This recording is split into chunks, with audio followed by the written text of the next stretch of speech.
അസ്സലാമു അലൈക്കും വറഹ്മത്തുള്ളാഹി വബറകാതുഹു.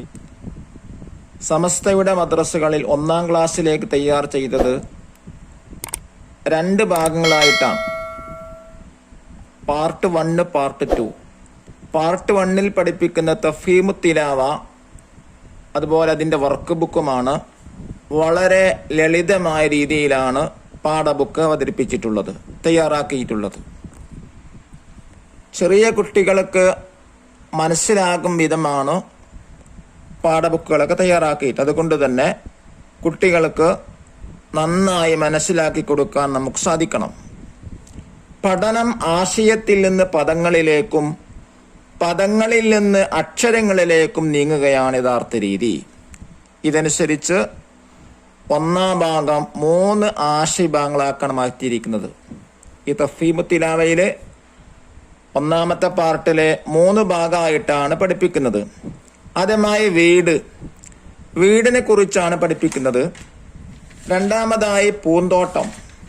3-ാമതായി നമ്മുടെ ശരീരഭാഗങ്ങൾ. ഇങ്ങനെ 3 വിഭാഗമായിട്ടാണ് പാർട്ട് 1 തഫ്ഹീമു തിലാവയിൽ കുട്ടികൾക്ക് പഠിപ്പിച്ചു നൽകേണ്ടത്. ബിസ്മില്ലാഹിർ റഹ്മാനിർ റഹീം. അൽഹംദുലില്ലാഹില്ലദീ അല്ലമൽ ഇൻസാന മാ ലം യഅലം വസ്സലാത്തു വസ്സലാമു അലാ സയ്യിദിനാ മുഹമ്മദിൻ സയ്യിദുൽ അറബി വൽ അജം വഅലാ ആലിഹി വസഹ്ബിഹി അല്ലദീന ഹും അഹ്ലുൽ ഫദ്ലി വൽ കറം.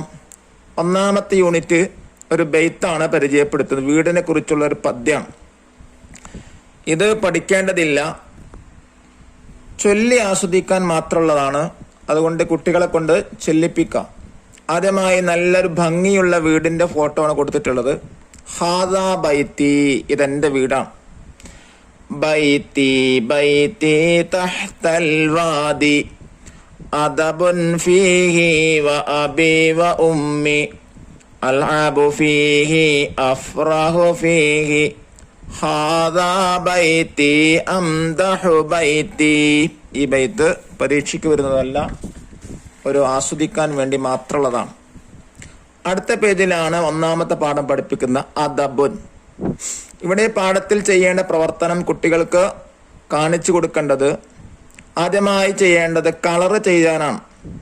അലിഫും അതിൻ്റെ ഫത്തഹും അ, അത് കളറ് വ്യത്യസ്തമായ കളറ് കൊടുക്കാനാണ് പറയേണ്ടത്. 2-ാമതായി താഴെ കൊടുത്തിട്ടുള്ള അലിഫ് എഴുതേണ്ട രൂപം. മുകളിൽ നിന്ന് താഴോട്ടാണ് അലിഫ് എഴുതേണ്ടത്. പ്രത്യേകം ശ്രദ്ധിക്കുക. ചലുമമാരൊക്കെ തെറ്റിച്ച് എഴുതി കാണിച്ചു കൊടുക്കുന്നത് കണ്ടിട്ടുണ്ട്, ശ്രദ്ധയിൽപ്പെട്ടിട്ടുണ്ട്. എങ്ങനെയാണ് എഴുതേണ്ടത്? അലിഫ് എങ്ങനെ എഴുതേണ്ടത്? ഫസ്റ്റ്, അതായത് മുകളിൽ നിന്ന് താഴോട്ടാണ് എഴുതി പഠിപ്പിക്കേണ്ടത്. പ്രത്യേകം ശ്രദ്ധിക്കാം.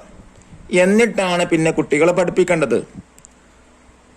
അദബുൻ, ഇവിടെ അദബുൻ എന്ന വാക്കില് അലിഫാണ് ഇവിടെ പ്രധാനമായും കുട്ടികൾക്ക് പഠിപ്പിച്ചു കൊടുക്കേണ്ടത്. അദബുൻ, അ അ അ അലിഫ്.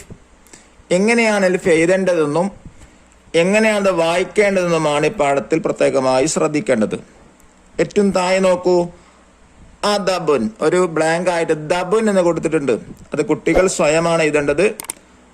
അദബുൻ എന്ന് കുട്ടികൾ സ്വന്തമായി എഴുതി കുട്ടികൾക്ക് നല്ല രീതിയിൽ മനസ്സിലാക്കി കൊടുക്കാൻ അല്ലാഹു തൗഫീഖ് നൽകട്ടെ എന്ന് പറഞ്ഞ് അസ്സലാമു അലൈക്കും വറഹ്മത്തുള്ളാഹി വബറകാതുഹു.